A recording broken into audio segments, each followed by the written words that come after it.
आगामी विधानसभा निवडणुकीच्या दृष्टीने यवतमाळ जिल्ह्यातील आर्णी केळापूर विधानसभा मतदारसंघामध्ये माजी मंत्री शिवाजीराव मोघे यांचे चिरंजीव बाळासाहेब मोघे यांनी निवडणुकीच्या कामाला तयारी जी आहे ती या ठिकाणी लावलेली आहे आणि जनआक्रोश मोर्चाच्या माध्यमातून या संपूर्ण विधानसभेच्या तयारीला ते लागल्याचं चित्र जे आहे ते पाहायला मिळतं। आपल्यासोबत बोलण्यासाठी जितेंद्र मोघे आहेत। तुम्ही विधानसभेच्या निवडणुकीच्या अनुषंगाने तयारीला लागले आहात का आणि तुमची दावेदारी तुम्ही भक्कम मानताय का महाविकास आघाडीचा उमेदवार म्हणून?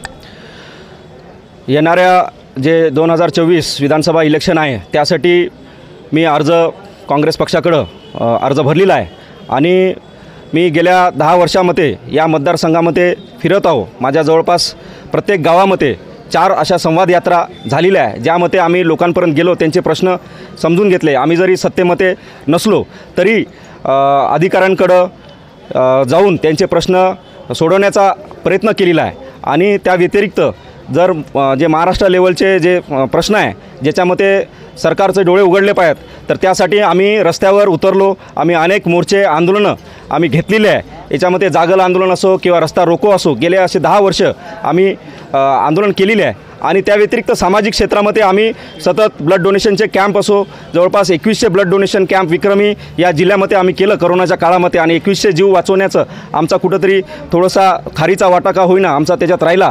त्या व्यतिरिक्त अनेक रुग्ण आम्ही यवतमाळमध्ये GMC असो किंवा सावंगी मेघे असो, नागपूर असो किंवा आपले नामांकित जे हॉस्पिटल आहे मुंबईचे तिथंही आम्ही नेऊन त्यांना सहकार्य करून त्यांची तब्येत दुरुस्त करण्याचा आम्ही प्रयत्न केलेला आहे आणि त्या व्यतिरिक्त असे अनेक समस्या ज्या सामान्य लोकांच्या आहेत त्याच्यामध्ये आम्ही राहिलेलं सुखात मरणाधरणात आम्ही लोकांच्यापर्यंत पोचलो आणि त्यांची सांत्वना करणे किंवा त्यांना मदत करणे यासाठी मी सतत राहिलेलो। तर मला वाटतं या सर्व गोष्टीचा पक्षाकडे आम्ही अर्ज केलेला आहे। शेवटी पक्ष सर्व अंतिम पक्ष आहे आणि पक्षाचा जो निर्णय राहील तो आम्हाला सर्वांना मान्य आहे। महाविकास आघाडीच्या वतीने आता महाविकास आघाडी यावेळेस लढणार आहे तर सर्व महाविकास आघाडीचे नेते आम्ही आमचे आदरणीय बाळासाहेब मुंगीनवार असो किंवा ख्वाजाजी बेग असो, पिंटू भाऊ शिंदे असो किंवा इतर सर्व नेते मंडळीच्या आम्ही मार्गदर्शनामध्ये मी काम करत आहे। तर मला वाटतं निश्चितपणे पक्ष याचा विचार करेल आणि जो हे राहील त्याचा मी हे करू। गेली 2 टर्म जर पाहिलं तर हा काँग्रेसचा गड मानला जात होता आर्णी केळापूर मतदारसंघ। मात्र गेली 2 दशक जर पाहिलं तर या ठिकाणी भाजपचं वर्चस्व मोठ्या प्रमाणात पाहायला मिळत आहे। किती तुम्हाला असं वाटतं की या निवडणुकीमध्ये महाविकास आघाडी भाजपच्या उमेदवाराला टक्कर देऊ शकेल? गेल्या 10 वर्षामध्ये आपण जे बोलत आहे की या मतदारसंघामध्ये गेल्या 10 वर्षापासून BJPचा प्रतिनिधी आमदार म्हणून निवडून येत आहे आणि खऱ्या अर्थानं आमदार या गोष्टीमध्ये सिद्ध होतं की एक टर्म झाल्यानंतर आमदार बदलतो। याच्यामध्येच सिद्ध होतं की जो आमदार काम केला तो निष्क्रिय होता आणि म्हणून तो उमेदवार बदलण्यात आला।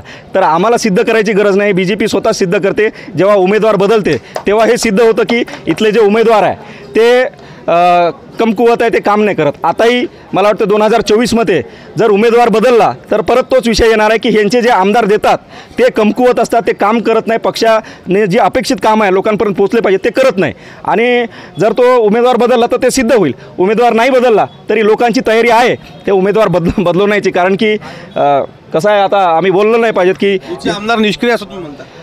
हो, आम्हाला म्हणायची गरज नाही, तर जनताच बोलते। आपण जर जनतेमध्ये जर गेला तर लोक ते म्हणतात मिशी पिळवण्याशिवाय वेगळं दुसरं काही त्यांचा हातखंडा नाही आहे। त्याच्यामुळं आम्ही म्हणू का नाही म्हणू, आम्ही विरोधक आहोत आम्ही पण लोकांचाही जरी आपण विचार घेतला तर निश्चितपणे निष्क्रिय आहे हे लोक येणाऱ्या 2024च्या इलेक्शनमध्ये दाखवून देतील। निश्चित या भागातील आमदार जे आहेत त्यांना मिशी पिळण्यापलीकडे दुसरं कुठलं काम नसून ते निष्क्रिय असल्याचा आरोप जो आहे तो या ठिकाणी जितेंद्र मोघे यांनी केलेला। विवेक गावंडे, TV9 मराठी, आर्णी, यवतमाळ।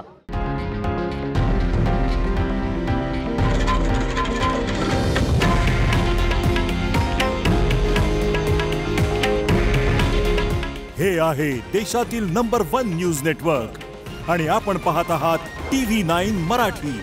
काळजी तुमची, हित महाराष्ट्राचं।